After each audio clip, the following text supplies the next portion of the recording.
पर बाप वो दरख्त है औलाद के लिए, अगर फल ना भी देता है तो साया फिर भी दिया करता। पेड़ उम्मीद का ये सोच के काटा ना गया, फल नहीं आएंगे इस पे तो हवा ही देगा। ओ भाई, खुदारा बाप की इज्जत करो, बाप की कदर करो। बाप को सोच भी नहीं सकते ये बाप तुमसे कितना प्यार करता है।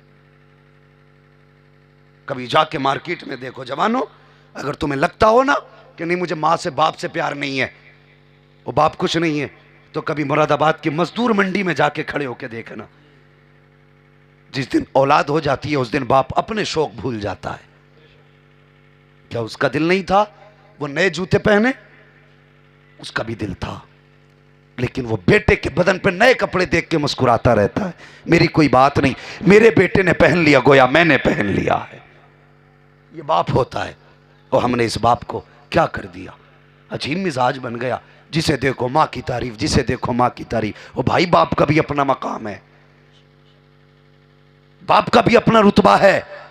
फरमाया गया अगर तुझे यह पता लगाना है कि तेरा रब तुझसे राजी है कि नाराज, फरमाया सुबह उठ के बाप का चेहरा देख ले, अगर बाप तुझसे राजी है तो समझ ले पैदा करने वाला खुदा भी तुझसे राजी है। कितनी बड़ी शान है बाप की, समझ रहे हैं मेरी बात? इस महफिल में आओ, ये गौसे पाक के दीवानों की कमेटी ने ये महफिल सजाई है, ये पैगाम गौस दे रहा हूं आपको। पैगाम बगदाद है, जहां मां की इज्जत करो, बाप का भी एहतराम करना, बाप का भी एहतराम करना। आला हजरत इमाम अहमद रजा फाजिल बरेलवी अलैहि रहमत व रिजवान ने अल मलफूज में एक वाक़या तहरीर फरमाया है। अभी थके तो नहीं आप? अगर थक गए हो तो सलाम पढ़ें, और नहीं थके तो बोलते हैं जरा या रसूल अल्लाह, अल्लाह सलामत रखे। आहिस्ता से ही मुंह हिलाया, मगर हिलाया तो आज आहिस्ता हिला कल तेज हिलेगा, बोल दो जरा या रसूल अल्लाह। आला हजरत इमाम अहमद रजा खान फाजिल बरेलवी ने मलफूज शरीफ में एक वाक़या तहरीर फरमाया। बाप बेटे दोनों साथ सफ़र कर रहे थे, एक बाप एक बेटा काफिले के साथ तिजारत के लिए जा रहे थे। रास्ते में बाप की तबीयत ख़राब हो गई। बहुत गौर से सुनना मेरी बात, बाप की तबीयत ख़राब हो गई। तबीयत ख़राब हुई, तबीयत इतनी बिगड़ी कि बाप का इंतकाल हो गया। तो सफ़र था पैदल का, तो रास्ते ही में दफन कर दिया बाप को, आगे चले गए। जब तिजारत से वापस पलटे, फिर उसी रास्ते से लोग आ रहे थे जहां बेटे ने बाप की कब्र बनाई थी। लेकिन अब जब आए थे शाम का वक्त था। कौन सा वक्त था? शाम का वक्त था, अल्लाह सलामत रखे। शाम का वक्त था। बेटे के दिल में आया बाप की कब्र है, फातिहा पढ़ लें। लेकिन अक्ल कहने लगी नहीं, शाम हो रही है, सूरज छुपने वाला है, अगर फातिहा पढ़ी तो अंधेरा हो जाएगा। अंधेरा हो गया तो हो सकता है कोई दरिंदा आए और आकर के चीर दे, फाड़ दे, मार डाले, कोई खूनी जानवर आके मार सकता है। ये ख्याल बेटे के दिल में आया। जैसी इतना ख्याल बेटे के दिल में आया, बेटा सोचने लगा आज नहीं कभी फिर पढ़ेंगे। ये सोच के बेटे ने कुछ कदम आगे बढ़ाए। अभी कुछ कदम आगे बढ़ा था कि पीछे से बड़ी अजीब आवाज़ आई। ऐसी दर्दनाक आवाज़ थी कि बेटे के कदम ठहर गए, बदन का एक एक रोंगटा खड़ा हो गया। मारे खौफ के बेटा कांपने लगा। जानते हो, यह आवाज़ शेर की आवाज़ नहीं थी, यह चीते की आवाज़ नहीं थी, बल्कि जब उसने मुड़ के देखा तो यह आवाज़ कब्र से उसके बाप की आवाज़ आ रही थी, उसके बाप की आवाज थी। और उसने कहा था बेटे तेरी कब्र, मेरी कब्र तेरे रास्ते में पड़ी है, और सुन तेरे दिल में आया था कि तू मेरी कब्र पे फातिहा पढ़े, लेकिन मौत के डर से तूने कब्र पे फातिहा छोड़ दी है और मुझे छोड़ के जा रहा है। तब उस बाप ने कहा था ए लख्ते जिगर याद कर, अगर मेरी जगह तू लेटा होता, तेरी जगह मैं होता, तो सुन वो तू है जो वापस जा रहा है। अगर तेरी जगह मैं होता तो जहां तू है और जहां मैं हूं, इस बीच में अगर कोई आग के अंगारे बिछा देता तो बेटे अगर अंगारों पे भी चलना पड़ता तो तेरा बाप अंगारों पे चल के आता, तुझ पे फातिहा पड़े बगैर तेरा बाप वापस जा नहीं सकता था। नारे तकबीर, नारे रिसालत और नारे अहले सुन्नत, मसलके आला हज़रत अल्लामा मुफ्ती हम्माद साहब किबला, नारे तकबीर, नारे रिसालत। ओ ये बाप होता है यार, अल्लाह तौफीक दे तो बाप की कब्र पे जाया करो।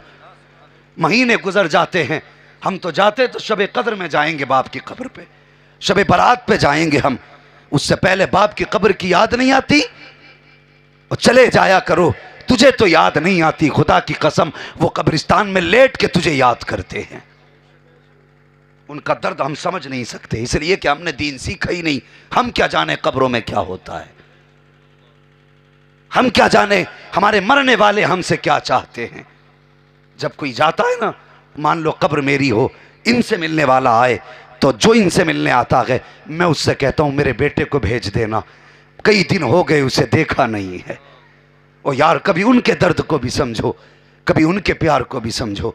अल्लाह तौफीक दे, अपनों की कब्रों पे जाया करो और अकेले न जाया करो, बच्चों की उंगली पकड़ के लेके जाया करो, ताकि तुम्हारे बाद तुम्हारी कब्रों पे बच्चों की आदत आने जाने की बनी रहे। अगर आज तुम नहीं जाओगे तो कल तुम्हारी कब्र पे तुम्हारी औलाद भी नहीं आएगी। याद रखना, अगर ये सोचते हो कि मौलवी को 100 रुपए देके बख्शिश करा लेंगे तो भूल है तुम्हारी, भूल है तुम्हारी। फर्क है यार, मुझे 500 रुपए देके दुआ कराओ, शायद वो दर्द ना हो मेरी दुआ में। 1000 रुपए दे करके कारी साहब से दुआ कराओ, शायद वो असर ना हो दुआ में। जो मोहब्बत से बेटा बाप के लिए दुआ कर सकता है, वो कोई पैसा लेने वाला तेरे मरने वाले के लिए दुआ नहीं कर सकता। तैयारी की है कोई हमने? जब बाप की बात आई गई है, एक बात और कह दूं, मानेंगे इंशाअल्लाह। अल्लाह सलामत रखे, अल्लाह जवानों तुम्हारी जवानियों में बरकत करे, तुम्हारी नस्लें आबाद हों। मैंने अक्सर देखा है, और हजरत ये शिकायतें आती हैं, बेटियां मुझसे कहती हैं, कितनी लड़कियों के फ़ोन आते हैं उस्मान भाई, कहती हैं हजरत कोई वजीफ़ा बता दो। मैं पूछता हूँ क्या हुआ, तो कहती हैं बाप के इंतकाल के बाद 4 साल हो गए, अभी तक भाई बुलाने तक नहीं आया है। एक दर्द है कौम का, कम से कम 4 तक ये बात पहुंचेगी, उम्मीद है एक दिन 4 लाख तक पहुंचेगी। कहती कोई तावीज़ दे दो जिससे मेरा भाई मेरे दरवाजे पे आ जाए। ये जाने नहीं देते, वो बुलाने नहीं आते। और तुझे क्या लगता है बीवी मिल गई तो दुनिया की सारी खुशियां मिल गई? अगर बीवी मिल गई तो तुझे सब कुछ मिल गया? खुदा की कसम, कल भी तेरे घर में जो बरकत थी बहन के कदमों की वजह से थी, आज भी जो बरकत है बहन के कदमों की वजह से बरकत है। अगर तुझे लगता है बहनें आएंगी तो तेरे नसीब का खा जाएंगी, सोच गलत है तेरी। आज भी दावे से कहता हूं, अगर घर की बरकतें उड़ जाएं, मुसल्ला बिछा ले, बहन को आगे बैठा ले, हाथ उठा दे और कहते या अल्लाह इस बहन के सदके में रोजी दे दे। हाथ नीचे बाद में आएंगे, खुदा की तरफ से रोजी पहले उतार दी जाए।